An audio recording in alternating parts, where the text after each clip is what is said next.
Look at him, eating whatever he wants, never gaining a pound. While I'm stuck with the boring special and can't lose an ounce. How's your lunch, man? Amazing. Yours? So good. Oh, I'm so happy for you.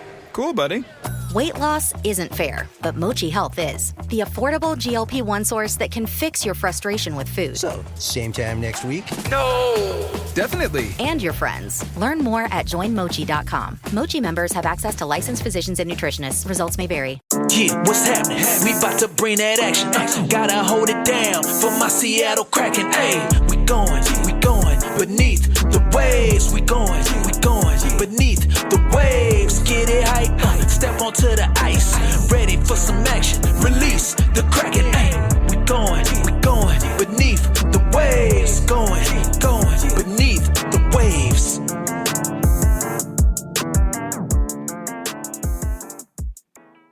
What is up, everyone? Welcome into the Beneath the Waves podcast, your weekly recap of all things Seattle hockey and beyond. I'm Matt. I'm Alex. And I'm Derek. Before we start today's show, I wanted to say welcome back to me because I was not here last week. But I also wanted to shout out BTW's very own Heather, who has continued to absolutely crush it, writing articles covering the Seattle Torrent for the Hockey News. Her most recent article was also featured yet again on Yahoo Sports. Y'all, I shouldn't need to tell you this at this point, but she's legit. Too legit to quit, some might even say. This most recent article, focuses on the less than ideal start to the Torrent's inaugural season, what has led up to this, what to potentially look forward to, what could potentially be gelling, stuff like that. Honestly, as I was reading the article, I kind of felt like there was a parallel to the Nashville Predators, where you build this team of all these like really good pieces, and then it's all this high end talent. You got like Carpenter, Schroeder, Knight, Bilka, etc. And yeah, just fizzling out there. Any thoughts on the Torrent, Matt, or anything? Touched on it a bit last week. Like, you got this team full of absolute killers, and then they just can't come together to make a super team.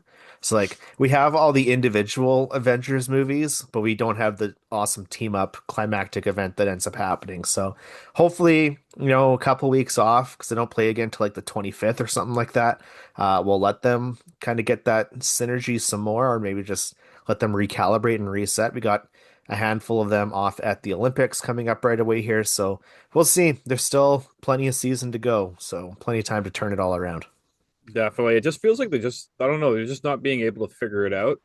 But I feel like they're going to be able to like get that sorted out. And then as soon as it clicks, they're going to take off. But I don't know. It seems odd on how it's kind of been going on so far. Yeah. Stay tuned for any sound bites coming through on Beneath the Waves feed from Heather into your ears. It would absolutely bless you. But yeah, back to you, Matthew. I didn't miss that last week. You know that? Oh, yeah, I know. I was listening and I was like, this is missing Government something. name. This is missing right. something. And I brought it back.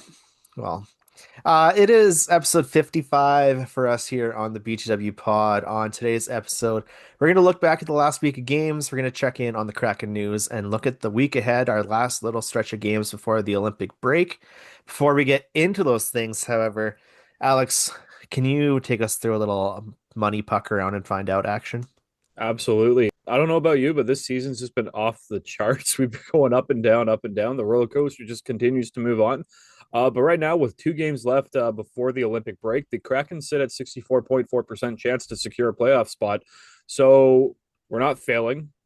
And, we're past that like D mark. So like, we're actually doing relatively well in the sense of like possibly securing a playoff spot with this team. Right now, they have a 1.3% chance of securing the first overall pick. So right now, depending on how these last 2 games go before the Olympic break, this team really could be looking at a really great place to be in to secure that playoff spot. So it's exciting times. Not gonna lie, I didn't expect to be where we were at just because of how streaky this team is, but I say again, this team's streaky and they've kind of figured it out, and they're putting a lot of solid games together, and with that, they're getting the dubs. So I can't be any more happier than I am right now, because they're in a place that I did not expect them to be, actually, if I'm being honest. What about you guys? Yeah, what are we like? Are we like 2/3 of the way through the season about? like About that, almost. yeah. Okay.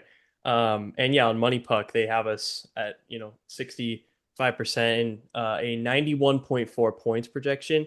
So this right now in my head, I'm feeling like this one feels like a lot more real than like a month ago or like 2 months ago. There's like considerably less time left than there has been building up to this so far. Um, so yeah, past that halfway point.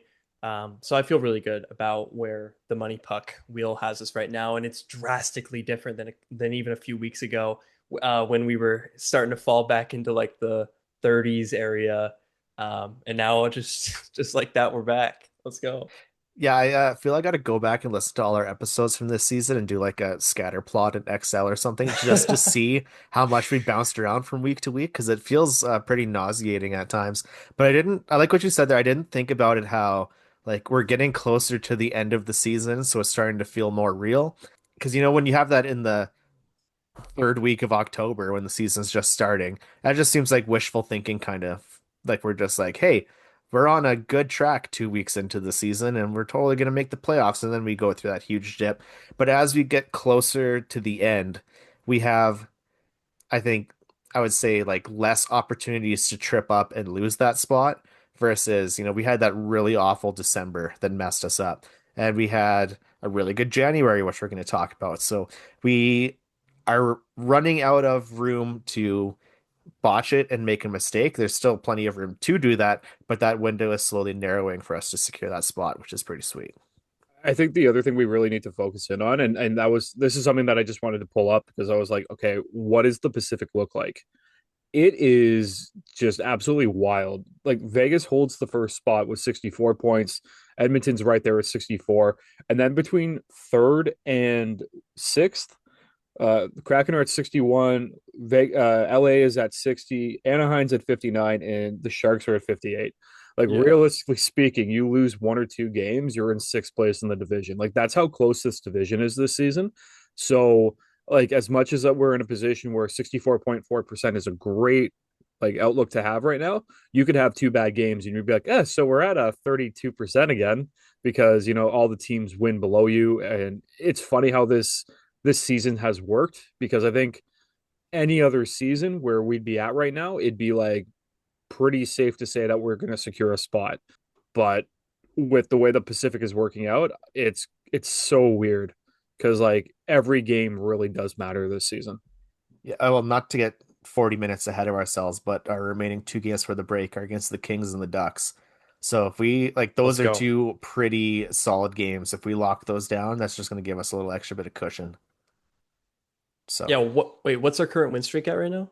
four. Or So it'd be a 6 game win streak going into the break. Mm-hmm. Let's go. yeah. Yeah, so speaking of that, our current record, we're sitting at 26 wins, 19 losses, and 9 overtime losses.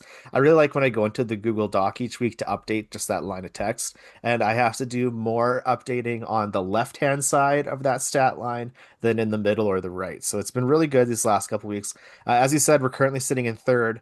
We're riding a 4 game win streak. It was a super successful week this week. We had a 5-1 win over the Capitals, a 5-2 win over the Leafs. So in both of those games, you get Alaska airline flights to somewhere. I can't remember where they were because I didn't get the Kraken feed on either of those. So hopefully some people are going on some cool trips.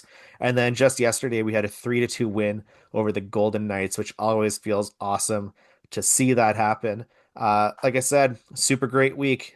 In the broad scope of things, how are we feeling around this team?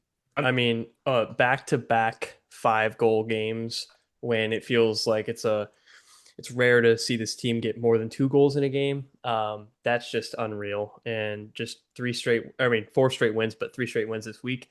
I think it's because I wasn't on the pod last week making my undefeated prediction. So I'm not predicting today either.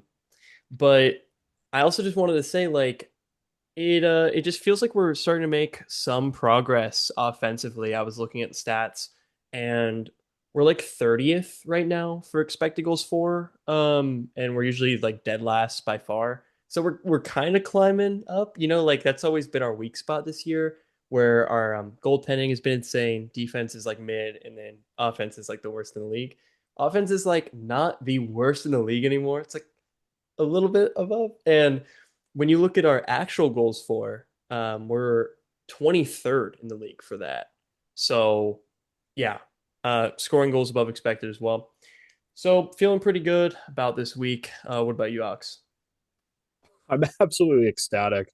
Beating the Capitals. I'm still salty about the Capital game because you take away a Jared McCann Hattie, you take away a Philip Grubauer shutout because the officials didn't call a high sticking penalty. So that pissed me off. But still, that type of a win was incredible.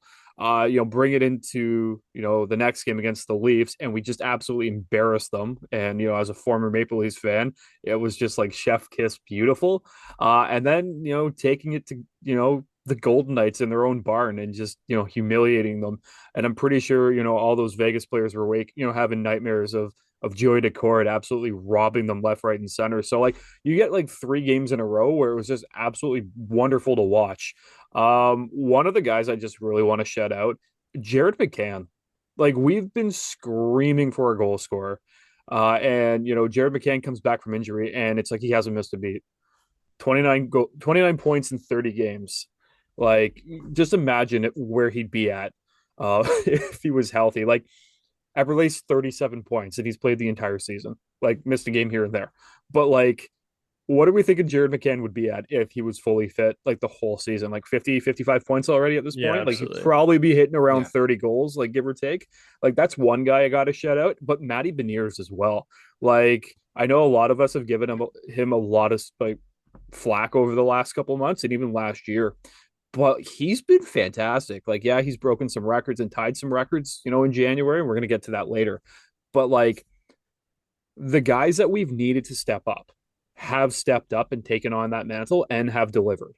And I think that's been something great to see because it really gives, Botterill like options to move forward, being like, yes, we could be we can be a seller, but we can also be a buyer in certain areas where it's going to, assist these guys. So I don't know about you, but like I'm very happy with how this team has really come together, and I'm absolutely floored with to see how Jared McCann and Matty Beniers have done, especially in the month of January.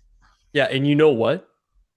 We predicted that right here on the BTW pod. We predicted that Jared McCann was going to be good when he came back from injury. Okay, we kept saying we said, get this guy back from injury. He's our best player. He's going to keep popping off. And you know what? He came back from injury, and he's our best player, and he's popping off. So that's a BTW confirmed prediction. Okay, Yeah, so you heard it here along. first. Jared Yes. McCann is good. No one Yes. else has said that ever. Yep. 134 goals for the team, by the way. That's how Original many take. goals. And 200 goals in his career. He's got 134 goals for the Seattle Kraken.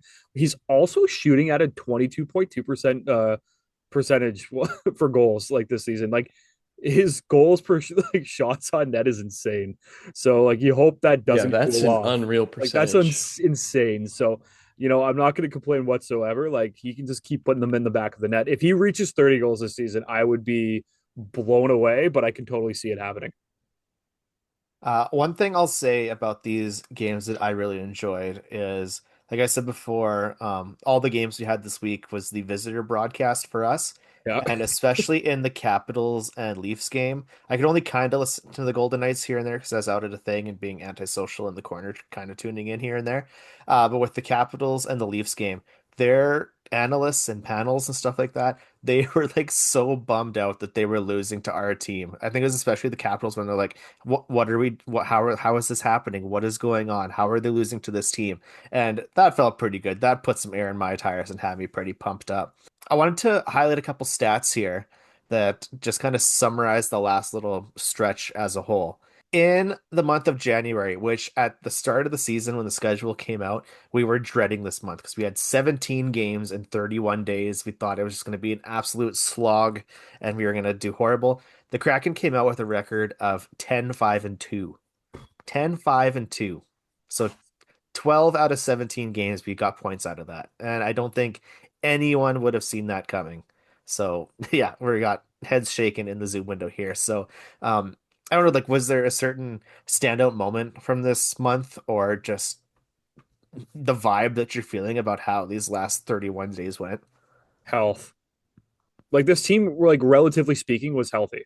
I think that's one of the key aspects of this team.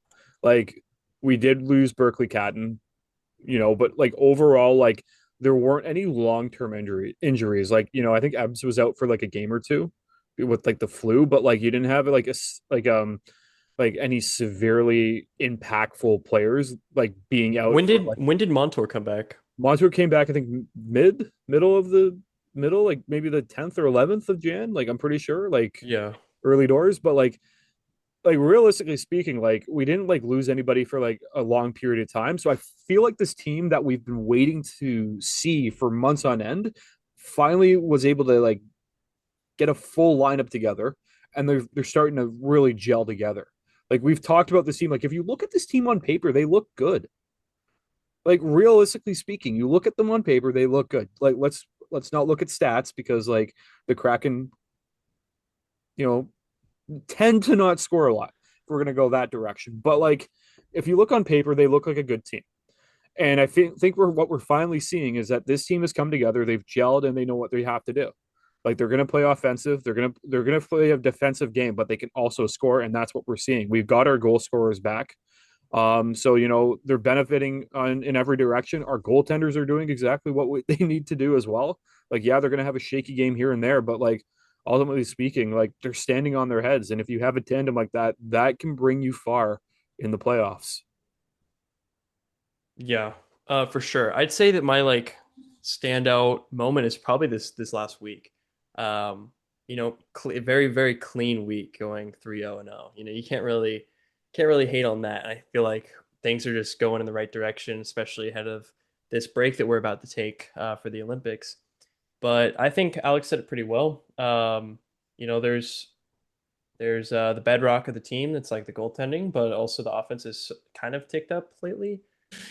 But yeah, I think to kind of segue into our next little part here, there might have also been, Matt, maybe some addition by subtraction, or what do you think? Yeah, this next set of numbers comes from the fine folks over at Davy Jones' locker room when they broke down the differences pre Mason Marchment trade and post Mason Marchment trade. So before the trade, the team was 12, 14, and 16. Wait, how is that right? Wait, that can't be possible. Unless Wait, that's supposed no, that's supposed to be six. I just hit a number. yeah, Okay. there we go, there we go, there we Okay, go. they were 12, 14, and 6 with 2.2 goals for per game, 3.2 goals against per game, and a minus 23 goal differential. We fast forward post Mason Marshman trade, and the team is 13, 5, and 3 with a 3.5 goals for per game, 2.6 goals against per game, and 19 goal differential. So in pretty much all of those categories there, it was a swing in the positive direction. So maybe, like you said, addition by subtraction, just removing this one piece and letting a couple things shake up and fall into place. But smell you later, Mason Marchment. Like Yeah, let's like as soon as we're done with this, we're gonna shoot Heather a text and say get the much designs out of the store because we don't want anything to do with this guy anymore. Because as soon as we got rid of him, everything started uh cruising along. yeah. And then one point on that, I do have in my notes just a little thing about the goal differential. So great goaltending has really sort of saved that, in my opinion, after Marchment being traded. We're third in the league for goals differential above expected at 29.83 above expected in 5v5 situations. Of those nearly 30 goals in our differential above expected, 26 of those come from goals saved above expected, and 3 of them come from goals scored above expected. Um, okay, you guys got to follow along. Of the 26 goals saved above expected, 3.6 of them come from the 5 games Matt Murray played. 7.8 of them come from the 32 games Joey has played. And a whopping 14.8 goals saved above expected come from the best Kraken goaltender this season, Team Germany's own Philip Grubauer's 21 games he has played. So just a quick note on the goal differential there. Yeah, Insane. that's just nuts. Yeah, it's insane. I just because I know we talked about the subtraction in Mush, but I think we should also like look at the addition of Melanson. When Melanson's in the lineup, the Kraken are 13-2-2. When they're That's not not, bad. they're 13-17-7. Yeah, that's honestly pretty similar to this. So it's Like that's just like, insane though. But yeah, like, he's and then like, he's the factor. yeah, but then there was like another thing. I thought this was really interesting because like I was like, he's a fourth line guy. Like, what does he bring? And like, and I'm just kind of using that as like a like what does he bring? And I know what everyone's gonna say. He had his he broke his own Kraken franchise record last night against the Golden Knights with 12 hits. He had 12 hits yesterday. 12 hits last night. He broke his own record. Dude, is he gonna have like 1,000 hits Okay, on like you want to hear this? 35 games? The crazy thing is that he broke his previous record of 10 hits that occurred last week. Yeah, and I've mentioned this on the pod before, but like the top 3 people for hits in the league, they average like 4 to 4.5 hits per game, which is what he averages too. But like we've been like, it's funny though, because like when you really look at it, you're like, okay, a fourth line guy, what does he bring? This is what he brings. How do you even have enough like stamina and like strength? And he's not like hit he's that not many tall and he's not times? big, but he just does what he knows he has to do, and he's good at it. And this team just operates completely differently Dude when is a he's on freak the of ice nature. or when he's even playing. Like that record alone is not like, well, it's like yeah, they haven't lost a lot of games with him in the lineup. Like it's not just him. No, there's a key component in my mind that Melanson is one of the reasons why this team is the way that they're playing. When he goes on the ice, he is just an absolute, torment for any team. So when he comes out there, he's just going to absolutely rock any player that he sees. Yeah, and hearing that stat, 2 words come to mind for me. Okay, the first is good BA, and the second is Cartier. Okay. Well, it just kind of shows you like the fourth line. You start to really think, being like, okay, so like Myers is definitely, when he comes back, he's your fourth line guy. But then is Gauthier still in the fourth line? Like this is the problem. But Winterton has been showing. Did you say Gauthier?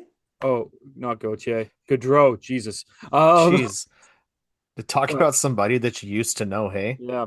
But no, Gaudreau would probably the be band your that sings that line. song.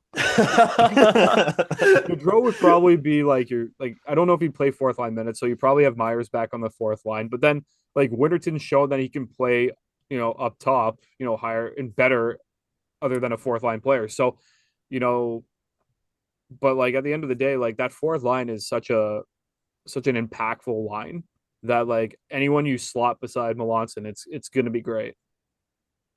Absolute lunacy. Super Bowl 60 deserves a sports book built for the moment. DraftKings Sportsbook, an official sports betting partner of Super Bowl 60, puts you right in the center of the biggest game of the year. Anything can happen during the Super Bowl, and DraftKings has your back with early exit. If your player goes down in the first half, you still get paid in cash when your bet settles. No bonus bets, no waiting. While other sportsbooks don't offer injury protection, DraftKings covers the entire first half, even the second quarter. And early exit works on live bets too, pre-game or in-game. DraftKings has you covered. New to DraftKings, new customers can bet just $5 and get $300 in bonus bets if your bet wins. Download the DraftKings Sportsbook app now and use code THPN. That's code THPN to turn $5 into $300 in bonus bets if your bet wins. In partnership with DraftKings, the crown is yours. Gambling problem? Call 1-800-GAMBLER. New York, call 877-8-HOPE-NY or text HOPE-NY. Connecticut, call 888-789-7777 or visit ccpg.org. On behalf of Boot Hill Casino in Kansas, wager tax pass-through may apply in Illinois. 21 plus in most states, void in Ontario, restrictions apply. Bet must win to receive bonus bets which expire in 7 days. Minimum odds required. For additional terms and responsible gambling resources, see dkng.co/audio limited time offer. The last little stat attack that I wanted to have here, this one's courtesy of the Kraken Hockey Network. It said, this season, the Kraken are 20-0 when gaining a multi-goal lead. Many people on Twitter were scoffing at this, saying, wow, when you score more, you win. Who knew? Like the sky is blue and grass is green. But I think that this speaks to a much larger image right now in Lane Lambert's defense first system really starting to click together. This team is now scoring. Like we said, we had that nice goal differential that's finally going in our favor. But more importantly, the defense and goaltending is stepping up and preventing those opponents from coming back. How many times this season did we have a nice, comfortable lead, and then with 45 seconds left in the game, the other team scores, or we give up some weird knuckleball shot that just leaks its way through? I think, in my extremely green opinion, like the structure seems to be much more balanced now, whereas before it was way more pendulum. Like we would swing to the side of goaltending being awesome and defense being good, and the scoring side would be weak. And then we would start scoring, but then the other side would fall up. But I feel we're much more in the middle of that swing. Yeah, I Yeah. mean, like composure, attention to detail, like yeah, closing games out. That's something to be said too. Like to anyone who's scoffing at that stat, like if you're a Kraken fan, you should reconsider scoffing because think of all of the response goals, like all of the response goals, all of the like in there's so many teams where they will blow like 2 or 3 goal leads. I mean, Alex was a fan of the Maple Leafs for a really long time. Like they probably had hundreds of those. So like that's definitely a real thing. And 20-0 when even up by like 2 goals in a game. That's an unreal stat in my opinion. And there's only 3 teams that are undefeated, right? I'm not sure. Okay. I think another thing that I've noticed with this team is that I think they have actually bought into Lane Lambert's system. Like I think that's something that this team has done where I don't think they bought into Bilesma's system, and I think they just kind of gave up on Hackstall's system. Like that's something that I've really noticed. Like I think, and also I think Lambert's like such a hard ass that he's not going to give anybody on this team like the benefit of the doubt of being like, well, you don't buy into this system, then like okay, whatever. Like he's like, no, this is the system we're playing, and I don't give a shit. Um, and I think like the team's honestly bought into it. So with that, I think that's why they're at this level. And like Matt, you kind of mentioned being like, wow, when you score more goals, you win. Who knew? Like, I think right now we can kind of look at like I'll bring up the game tonight. Boston was beating Tampa Bay 5-1. They lost 6-5 in the shootout. Like, just put that into perspective. Boston was one of those teams on that list that the Kraken Network actually showed. Oh, so Like, now it's only 2. Yeah, So, I did like, find it's it. The Avalanche are at 31, Boston was at 24, and yeah. Minnesota's at 24. So there's only Oh, 3 so teams 4. now because Boston blew a multi-goal game lead right there. So like it just shows you it can happen. Like so the fact that the Colorado Avalanche are or one of the teams with 31 wins and they haven't lost is telling because like they're arguably the best team in the league. The Minnesota Wild are probably the second or third best team in the league, and then you have the Seattle Kraken. Like to put this type of like a stat and be like, well, you got Colorado, you got Minnesota, and you got the Seattle Kraken. It's kind of like one of those like those like the memes where it's like the first season was incredible, the second season was incredible, and then the third season's like that poorly drawn horse. Like that's what I picture like these three teams. And I think that the system is working for this team.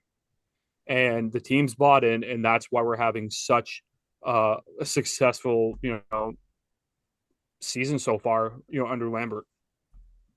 So basically, we just got to get 2 goals up right away, and then we're coasting to the end. Yeah, the way the goalies are this year, the way the goaltenders are this year, absolutely, 100%. Perfect. And we've seemingly stopped giving up goals within the first minute, so fingers crossed that trend Yeah, continues Gru and Jolie only did that for like 2 straight weeks and then decided to stop. Yeah, only 2 straight weeks is quite a large sample size, though. Okay, one thing we talked about last week without Derek here was our trade watch of Shane Wright. There's still no movement on him. Word on the social feeds recently was that this talk may have been started by Shane due to his unhappiness with how he's been used in his time with Seattle. There's no rumors for anyone else really at the moment going into the Olympic break.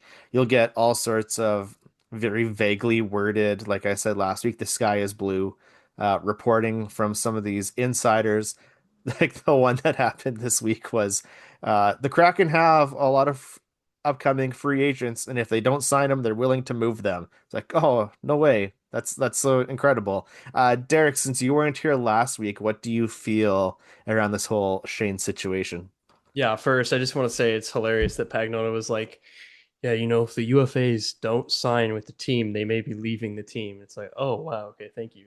Um, but in terms of Shane, I think in the grand scheme of things, I'm at least hoping that this is just a little bump in the road. I think it is. I think Shane is a feisty dude. I think we saw it from his draft day stare after the draft slide. I think he's clearly like extremely competitive. And I was actually watching some of the KHN YouTube videos that they make, like player highlights and stuff. And they were talking to Beniers and talking to teammates about Beniers.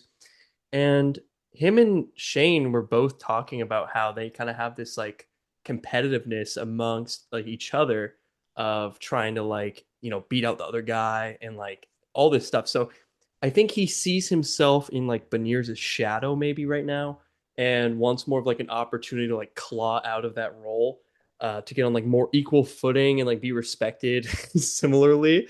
I think that makes like way more sense than Shane like hating the Kraken or anything like that. And I never bought in that like the Kraken were hating him or wanted to get rid of him. That doesn't make any sense either, because you can never have enough guys like Shane on your team, and they're like extremely valuable. So I think if the Kraken just kind of pull their heads out of their butts a little and rearrange a little bit of the minutes in a more favorable way to Wright, I think we'll be good. But hopefully Wright can just survive through this. So I love like that idea of the competitiveness between them, because we talked about the face of the franchise last week. Beniers is definitely drawn up as like the future of the franchise, so I definitely see that casting a shadow onto Shane. Like he's the bridesmaid of the team. Yeah, He's and just like was he a year later or 2 years later? A year. two. Two? No, Or wasn't he a two? year? Because Two, yeah. he was two because Later. Charlie was the Yeah, 2 years next later, year. but it doesn't really feel like that. It feels like he's like, yeah, this underling, and because Beniers is already kind of hitting that stride right now. Yeah. Um, one thing that I tweeted out, so they always do the locker room helmet award videos after every game, and they recently kind of changed the style of them a little bit. So they show more of them skating on the ice. They show them walking back and hooting and hollering, and there's in the last two, they've shown like Lane Lambert going up and like shaking hands with the guys and all that kind of stuff.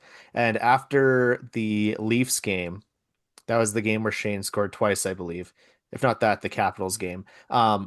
Lane walks up to him and gives him a real hard handshake and kind of looks him in the eye and says, like, "Attaboy, kid," kind of thing.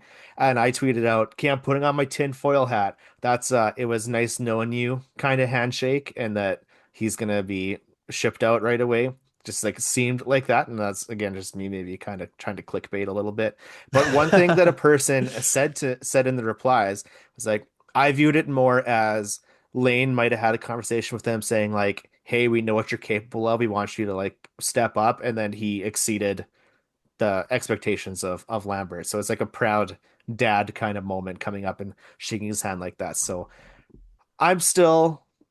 Last week I was in the position like I'm going to keep talking about this like it's going to happen so that the blow is softened when it maybe actually comes to be. But now I'm just like, okay, he had a solid week. Let's keep Yes, he giving did. him these solid weeks and let this kid prove himself and not make me have a collector's item for a jersey already. Yeah, I think at the heart of it, Shane wants to produce. He wants to be a producer. So if he's producing, he's gonna be having a better time. If he's producing and he's in a good environment, he's gonna be having a better time. So I think as long as he feels like he's producing, we'll be good. I think just giving him, like you both said, the thing that I was going to say, anyways, is like as long as you give him the opportunities, like that's all that matters. If he just sits there and you're going to give him third or fourth line minutes, he's not going to produce. Like I think that's the thing. So like throw him into the deep end. He's going to either sink or swim, and you go from there. Yeah, because right now he's playing with Schwartz and Tolvey, I think. Yeah. So that's a pretty good. That does pretty not, good yeah, that line. doesn't sound that bad. And I think it was the Toronto game where he got the 2 goals. I think they were both just like, yeah, pretty nasty, Yeah, pretty yucky. pretty yucky, ew, Wait, wasn't it this week that Beniers got the insanely disgusting goal or no?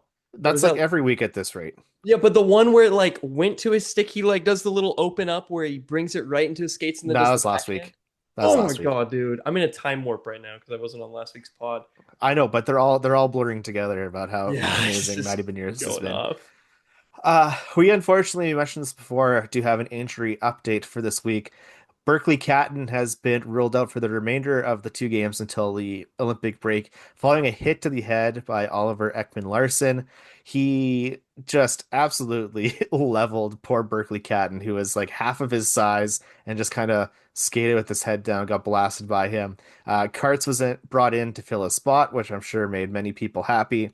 I hope it's just like we're just taking it easy and not wanting to rush him back too soon and giving him kind of like, I guess, like a 3-week break now to fully come back for it. But it was definitely a downer having Catton miss those games. Oh yeah, OEL is now a marked man. I'm kind of disappointed that Dunn didn't go after him or like Melanson, but it is what it is. But when it's one of your younger guys and one of your future franchise guys, you'd hope that this team would stick up for them. So I was kind of disappointed in that light. But yeah, he just got ragdolled. Like if you ever watch those videos where like, hey, we're gonna do a test, a test dummy against a car, and like they show it in slow motion. You're like, that was Catton against OEL. Yeah, just absolutely. I was scared when he went down because he looked Yeah. very rigid. Yeah. And, like that's like what dudes look like in the UFC when they get knocked out. So I Yeah, thought he I was like, I thought he was flatlined. yeah, I was like, oh my god, is he is he dead? And then he like started moving. I'm like, okay, we're good. Okay, you just go to the go to the quiet room. You go there and you have your juice box and let's see what happens. Yeah, that was one of those brutal like head trauma things I've seen in a while. I wasn't really that upset with Ekman Larsson though. And I've like slowed it down and watched the video and like screenshot and stuff, but like Catton, he's like 5'6" or whatever already. Like no, I think he's like 5'8" or 5'9" or something. But he's small, right? And he was like squatted down, reaching his arm out with his stick to try to like extend out to poke the puck. Ekman Larsson was coming sideways on the blue line and was lowered and literally stands up. Like he stands up to almost like not shoulder Berkeley in the head. But what ends up happening is as he's standing up, his hip is what like makes contact with Berkeley. So that's how crouched down he is. He like runs his own head into Ekman Larsson's hip. And so I wasn't really buying it. Like, oh, this is so dirty from Ekman. And that might be a super hot take. I don't know. I might be like against the entire fan base on this. Because I've seen a lot of like anti-Ekman Larsson stuff, but I just gotta call it how I saw it. But like it's very unfortunate. I think it just happens in hockey though. And I think Catton would say that too, like just from watching the clip alone. But Yeah, hopefully I it's think, not too bad he's back. I have the stats up side by side. There's a 4-inch height difference, so it's not that massive as you're leaning it out. And according to what they're listed at, there's an 11-pound weight difference between Ekman Larsson and Berkeley Catton. So it's not like only 11 pounds. Yeah, it says he's 190. So it's not I like think it was also the speed that Catton was going in. Like, oh yeah, Catton was going fast, and then OAL was coming fast from a different angle. Yes. So like just the way that they collided, it was just just an opposite reaction and all that stuff. And Catton just got the the tough end of the hit there, because like it could have been the opposite. Like Catton could have easily come in and clobbered OEL. Like we're not used to that, but it could happen. I said to Derek, it reminded me of Yanni Gord and Ekholm a couple seasons ago when he was 6 inches shorter and just launched himself at him. It just went the opposite way where the bigger guy flatlined him that time. So hopefully he's back soon. I saw him lurking in the background of one of those locker room videos, but hopefully, we get him right back after the break and he can keep clipping along with how he's been doing. The secret is out. With millions of younger-looking customers across the country, Plexiderm is one of the most highly sought-after products on the market. It visibly shrinks under eye bags and smooths out crow's feet in minutes, and the effects last up to 10 hours. Influencers love it, Magazines feature it, and people just can't get enough of it. As a matter of fact, Elle Magazine gave it an Editor's Choice Award as Best Instant Wrinkle Filler for 2025. In as little as 10 minutes, Plexiderm reduces the appearance of fine lines, wrinkles, and those dreaded under-eye bags. So yes, you can look years younger in minutes, and the effects last for hours. No surgery, no gimmicks, just results. The best news, you can try Plexiderm for only $14.95. Plus, get free shipping. Don't wait. Order Plexiderm today. Visit plexiderm.com/special. That's plexiderm.com/special. Paid for by Sheer Science. Okay, Derek, I did a very mediocre goalie update last week, so can you please put us back in the groove for how things have been going? Yep, absolutely. So just really quick, I just wanted to run through each of the expected goals for each team in each of the games. So in the Capitals game, the Kraken won the expected goals battle 3.49 to 2.19. In the Toronto game, Toronto won the expected goals battle 2.31 to 2.12. And in the Vegas game, Vegas won the expected goals battle 2.73 to 2.03. And then into goalies, Grubauer played against Washington. He saved 19 of 20 shots, had a .950 save percentage, and saved 1.189 goals above expected. Joey played 2 games this week. The Toronto game, he saved 29 of 31 with a .935 save percentage, 0.31 goals saved above expected. And he also played against Vegas, saved 27 of 29 with a .931 save percentage and 0.73 goals above expected saved. And so it's another one of those weeks, and these have happened a lot. And the stats just back this up, where Joey plays like 2 games and amasses like the same or slightly less than the amount of goals saved above expected than Grubauer did in 1 game. And that Grubauer has just been so much more efficient this year. He's, like I said earlier, he's played 21 games, so 11 less games than Joey, and has double the goals saved above expected. So he's just been unreal in terms of efficiency. Going to my favorite way to look at goalie stats, minimum games played of 5 for our boy Matt Murray. Goals saved above expected per 60 minutes of play. Matt Murray is 3rd. Okay, so he's still up there, baby. Let's go. Philip Grubauer is 5th now. And Joey Decord, the last time I did this, Joey Decord was, I believe, 30th or 32nd. He's now 40th. So not like super hot for Joey, but he's also he's positive in terms of goals saved above expected. This week, absolutely fire though. So every single goalie performance was above a .930 save percentage. So how are we feeling about this week in terms of the goalie performances?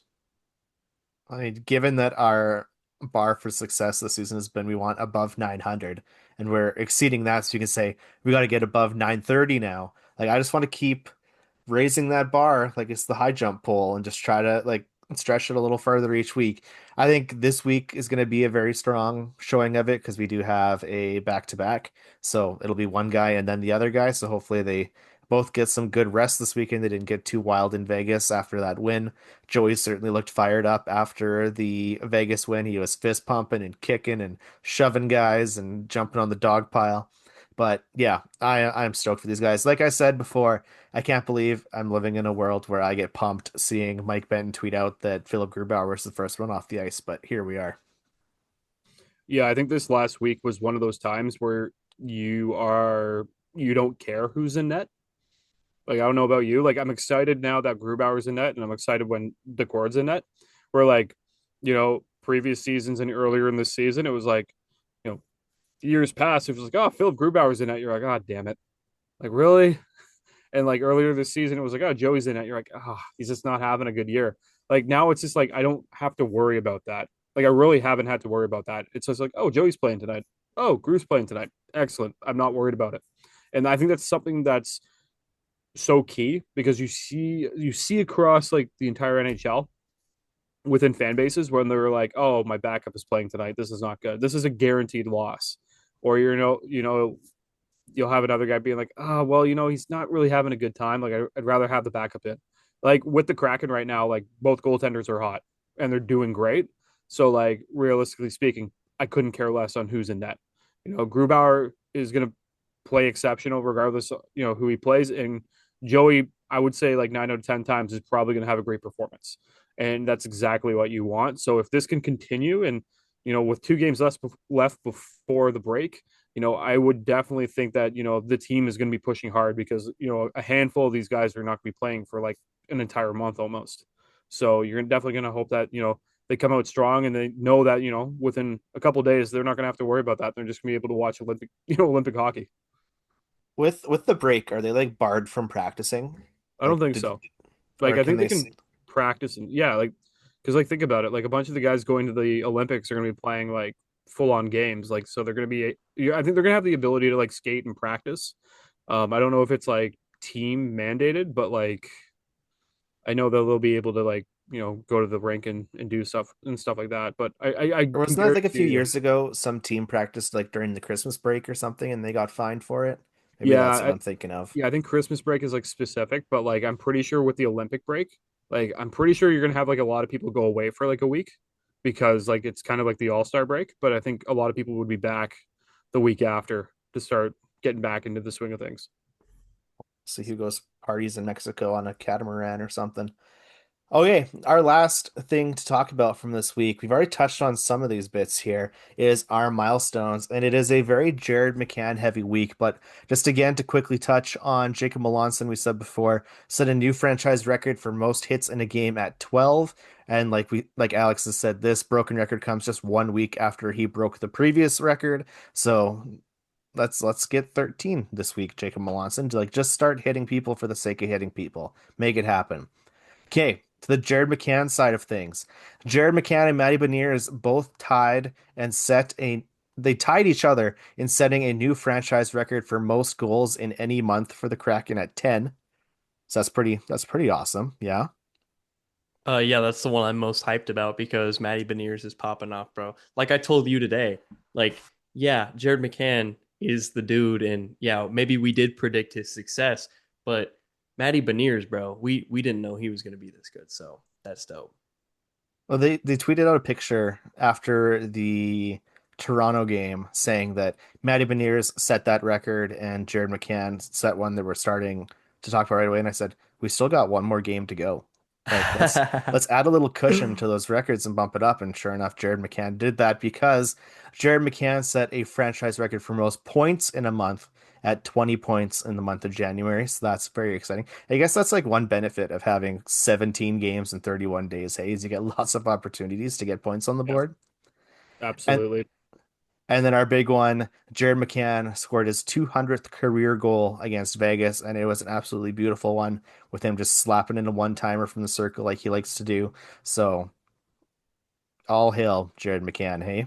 Yep. Put up a statue right now out in, I don't know, one of the lobbies. Make it happen. Okay, Derek, we have to talk about just shoveling our driveways last week. I know, I So heard. hopefully you have some more exciting shovel stories from us. Yes. So first of all, I missed the Brandon Montour bobblehead giveaway night, which sucks because I was looking forward to that. But I'm sure that was great. I will say I was not at that game, so I also didn't skate out with the rest of my ice crew that had to skate out and pick up hats for the Phantom McCann hat trick that didn't actually exist. So that would have been cool. That would have been my second time picking up hats. I was there in the first season when Jordan Eberle got his hat trick at CPA. That was super fun to go out there and pick up all those hats. It was like the most adrenaline I've ever had in my entire life. So that was really cool. But we got to hand out baggage tags a few games ago. Those were sick. They're like Abyss jersey baggage tags. And then the first contact that's ever happened on the ice, I got hip bumped by somebody on the crack, and I have no idea who, but I was skating by, and I just felt like contact in my hip area, and I was like, okay, all right. And oh, also, when I was skating over there, I saw blood right in front of the Kraken bench. And so that was the first time I've ever reported blood. So I reported blood over to the ice ops guys, and what they do is they skate out with a little scraper in a red bucket, and they scrape it up and put it in a little biohazard bag. And I don't know where it goes, probably to some lab to like, it was McCann's blood, so probably to like test for like superhuman DNA or something, so they can like clone him. But yeah, so yeah, of course it was McCann's blood. He got like high sticked or something.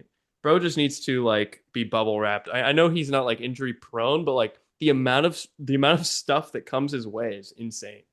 Yeah, he's just like a magnet for Yep. unfortunate interactions. What's the protocol when hat trick time happens? Like you just skate out and scoop him up as quickly as you can, and then dump him in a garbage bag to put So in the somewhere, or first what? season we had a protocol where it's like only 6 people go out or something. And I just made sure to like be at the front, like when I just sprinted out there. But now it's like all the protocols, just all hands on deck, like just sprint out there, go to somewhere someone else isn't. And actually, this is like going back to the first ever tryout for the icebreaker for the ice shoveling team. Our tryout was like they threw like 60 little of those like disc cones out there and said to go like pick up like it was hats. Like that was part of the tryout. So yeah, Just like it's when you're a kid in the swimming pool with the rings that they toss at the bottom. You're like, exactly go get as many as you can. Yeah, I'd say the strat is like get some speed, put your legs out wide, and then bend at the waist, pick them up. You know what I'm saying? That's the strat. Keep your speed though. That way you can grab a bunch. So I've always had this question: what happens to the hats after you pick them up? They go into a bag, and I think they end. So when I worked with the Seattle Thunderbirds, the WHL team, what would always happen is they would end up like in our equipment, like manager's room, and I have no idea where they went after. Pretty sure the ones from NHL get donated. So I'm guessing that's what happens. Yeah, I've always been interested with that because like my brain would always be like, man, like imagine picking up like a bunch of hats and being like, yo, this one's sick. Yep, that has happened. Yeah, but not from any of the icebreakers or anyone on the ice shoveling team. But I'm sure there are people who have been like, yeah, Just a quick little yoink. I'll take a hat or two. Yeah, exactly. Okay. Two things on the hat trick thing I want to point out. One, good move on the Kraken for making right by all those fans that chuck their hats onto the ice, and there was a form you could fill out to get yourself a new hat because you lost it. I was like, is there going to be like a lost and found that everyone can go to at the end of the game to try and get their stuff back? And then second, I was really upset when they called back that hat trick because my hot take for the season was that we were going to have 3 different hat tricks, and I thought for sure we had our first one, and I was so bummed out by that. So That running out one's of looking kind games. of bad. We're looking at the 0 pace. Is that what it is? Yeah, well, Yikes. We almost had 2 this week, Shane and yeah. Jared. That's true. So we're getting there. We're getting close. Hopefully we can get 1 or 2 before the end of the season. Fingers crossed. All right, Alex, with our week ahead here going into that Olympic break, what are we looking at? Okay, well, like you mentioned a little bit earlier, we have 2 games remaining before we have the Olympic break. And those games, Tuesday it's against the Anaheim Ducks, and Wednesday it's against the Los Angeles Kings. Both games are away, so it's not in our own barn. So, yeah, the way that we've kind of been going about things, I don't know about you, but I'm feeling rather positive. We always seem to have the Ducks number, so like that's one thing. And with the Kings, Alex, actually, in the last game that we played against the Ducks, we got spanked. Can you reference that? No, I definitely think right now we can win both games. I think we can finish off this this road trip right before the break and finish it off with 6 wins in a row.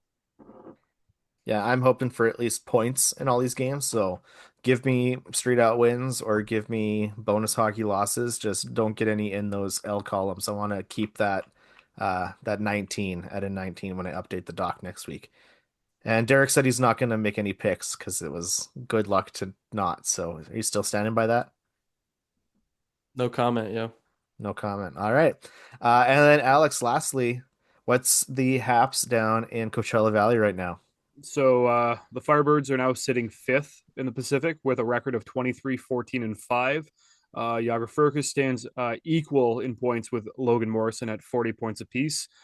So Logan Morrison has had a very quiet season, in my opinion. I think everyone's been really focused on Furcus. So to see Morrison up there as well, it's something, to keep an eye on as the season progresses. This week, the Firebirds are away all week. They play the Barracuda on Wednesday, and then they have a back-to-back on Friday and Saturday against the Silver Knights. And then I believe they go into their own All-Star break, but I could be wrong.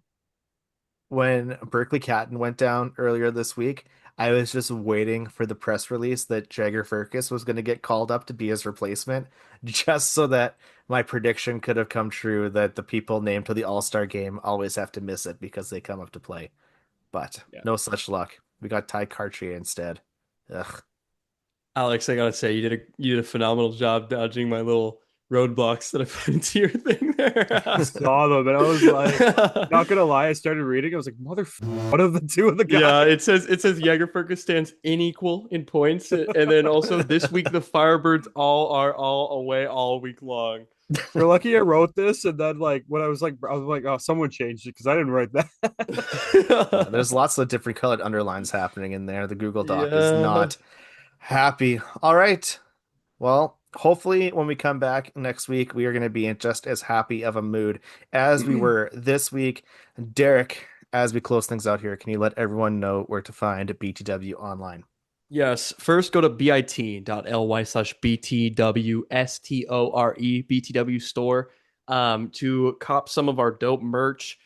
Someone on the Icebreakers, on the Ice Crew, surprised me. They were wearing the Beneath the Waves logo crew neck, and it just looked like some drippy swag. I didn't even realize that it was Beneath the Waves until I was playing hacky sack with him for a little bit, and I was like, wait, that's our logo. And yeah, apparently he had been wearing it for like 30 minutes, and everyone was just like, yeah, you just noticed. And I was like, wow. So go over there. Also, go over and check out our very own Heather's articles. Like I said at the start of the show, Heather's absolutely killing it. The link will be in the show notes, and you can follow her at Heather Nicole with no E, and at the Hockey News W to see more of her work. And keep your eyes on your podcast feed to see when she drops more PWHL episodes right here on BTW. Please also drop a follow and a 5-star review on the podcast app of your choice, and follow us on all socials. It helps us out a whole lot if you could take a second to like or comment on those videos. And I'm just going to say, okay, I've tried to keep telling you guys this team is going all the way. And when they went, yeah, not so easy. Told him Matt, bro. You got to clip that. All right. And I've tried to keep telling you guys this team is going all the way. And when they do, make sure you're over here following along with us at BTW SEA. All right, that's it for this week. Do you guys want to say bye to the fans? I just had a backup poem ready to go just in case you weren't ready to perform. Do you want to hear it? It's a little limerick for you. Okay. There once were 3 guys on a pod. All takes were good. There were no frauds. If you want our takes and you want to partake, follow at BTWSCA on God. Ooh. I like that composition. I like the in the third line how it's a little bit longer. So like, yeah, that was just me messing up. Thanks for pointing that out.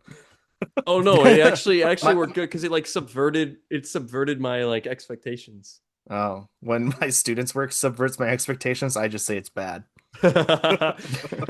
All right. That is it for this week. See you guys next week, and go Kraken. Bye. We going beneath the waves. Going beneath the waves.